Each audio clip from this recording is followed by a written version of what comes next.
नमस्कार, आप देख रहे हैं न्यूज 24। आपके साथ मैं हूं रवि ठाकुर। दिल्ली में कांग्रेस का संविधान बचाओ रैली है। आज रामलीला मैदान में ईवीएम हटाओ रैली, जनसभा को संबोधित करेंगे थोड़ी देर में कांग्रेस अध्यक्ष मल्लिकार्जुन खड़गे। दलित, ओबीसी, माइनॉरिटी और आदिवासी समाज की ओर से इस महारैली का आयोजन किया जा रहा है। थोड़ी देर में ही मल्लिकार्जुन खड़गे इस रैली को संबोधित करने जा रहे हैं। अभी हाल ही में जिन दो राज्यों में चुनाव हुए हैं उसमें विपक्ष को करारी शिकस्त मिली है, खासकर महाराष्ट्र और हरियाणा में।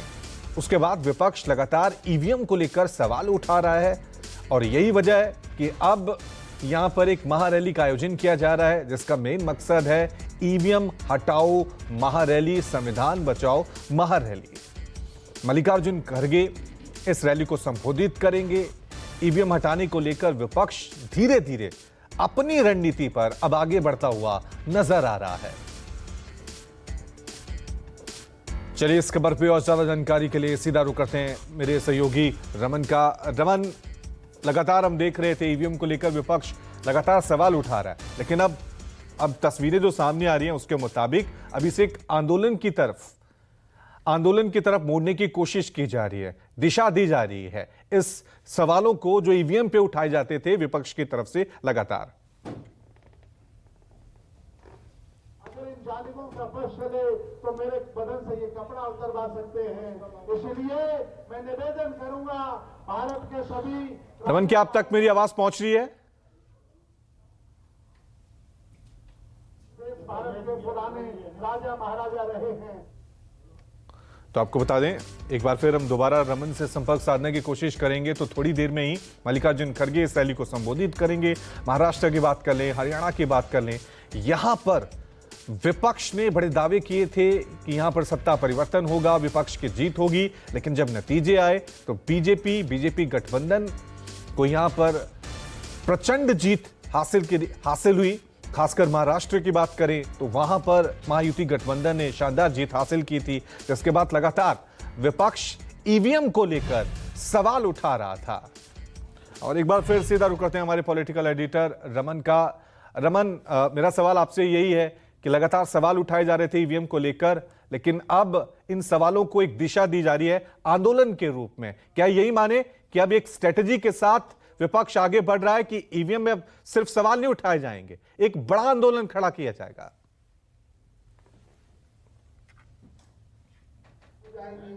बिल्कुल रवि, मैं आपको मंच का नजारा दिखाना चाहता हूं। आप देखिए कि इन तस्वीरों में देखिए कि एक तरफ संविधान की कॉपी रखी गई है और संविधान के ऊपर लिखा गया है मुझे बचाओ।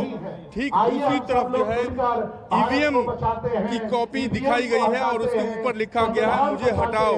यानी कि संविधान, वक्फ बोर्ड बचाने, ईवीएम हटाने, जातिगत जनगणना कराने और आरक्षण की सीमा 50% से बढ़ाने हेतु ये दलित, ओबीसी, माइनॉरिटीज एवं आदिवासी संगठनों का परिसंघ है, उसकी रैली है, जिसमें कुछ ही देर के बाद कांग्रेस पार्टी के अध्यक्ष मल्लिकार्जुन खड़गे आने वाले हैं। और मल्लिकार्जुन खड़गे का स्पीच बेहद दिलचस्प होने वाला है, क्योंकि 26 तारीख को उन्होंने कांग्रेस पार्टी के एक कार्यक्रम में ये बात कही थी कि अब वक्त आ गया है कि चुनाव, देश भर में चुनाव बैलेट पेपर से हो, ईवीएम को हटाया जाए, ईवीएम हमें मंजूर नहीं है किसी भी कीमत पर। तो जो एक माहौल तैयार करने की कोशिश कांग्रेस पार्टी कर रही है, इंडिया गठबंधन के बैनर तले एक सहमति बनाने की कोशिश कर रही है, उससे कांग्रेस पार्टी के नेताओं को लगता है कि ईवीएम को हटाने के लिए अगर जन आंदोलन की जरूरत पड़े, वो जन आंदोलन करने से भी पार्टी परहेज नहीं करेगी। और राहुल गांधी से मल्लिकार्जुन खड़गे ने अपील की थी कि जिस तरह भारत जोड़ो यात्रा, भारत जोड़ो न्याय यात्रा आपने की, उसी तरीके से ईवीएम हटाने के लिए अगर यात्रा करनी पड़े तो उस यात्रा से भी परहेज नहीं होना चाहिए। लेकिन रमन, बड़ा सवाल यह है, इस तरह की रैलियां होंगी,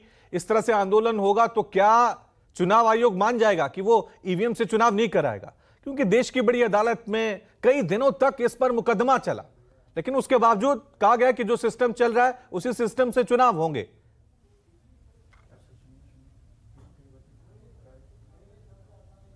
देखिए, कुछ दिनों पहले कांग्रेस वर्किंग कमेटी की बैठक हुई थी और कांग्रेस वर्किंग कमेटी की बैठक में कई कांग्रेस पार्टी के नेताओं ने कहा था कि जिस तरीके से सेबी के खिलाफ कांग्रेस पार्टी लगातार बोलती रही है, उसी तरीके से चुनाव आयोग के ऊपर भी हमला किया जाना चाहिए, चुनाव आयोग के ऊपर भी सवाल उठाया जाना चाहिए और सभी नेता एक सुर में बोले। सवाल ये है कि कांग्रेस पार्टी के नेताओं को ऐसा लगता है या इंडिया गठबंधन के नेताओं को ऐसा लगता है कि अब वो वक्त आ गया है, ईवीएम में जो खामियां लगातार निकलकर सामने आ रही हैं, उन खामियों को उजागर करते हुए किस तरीके से एक सहमति देश भर में बनाने की जरूरत है, ताकि ईवीएम को लेकर जो संशय है उस संशय के आधार पर कोई सार्थक निर्णय लिया जा सके। ठीक है, लेकिन अब देखना यह है कि इसका असर क्या होता है, ये देखने वाली बात होगी। लेकिन रमन, एक बड़ा सवाल ये भी है, क्योंकि एक तो ईवीएम का मुद्दा है, दूसरा संविधान बचाओ। ये नैरेटिव लोकसभा चुनाव से भी पहले चला था और विपक्ष को इसका फायदा भी हुआ था। यूपी की बात कर लें, देश के कई राज्यों में ये नैरेटिव विपक्ष के काफी काम आया था। लेकिन उसके ठीक बाद, यानी नतीजे आने के बाद जो विधानसभा चुनाव हुए हैं रमन,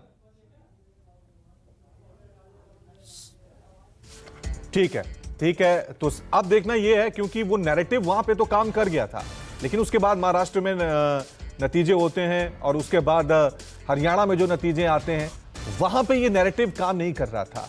अब यहां पर विपक्षी नेता जब मंच पर साथ आते हैं तो देखने वाली बात होगी कि यहां पर क्या ये जो सवाल उठाए जाते थे ईवीएम को लेकर, ये देश की सियासत को अब किस दिशा की तरफ ले जाएंगे।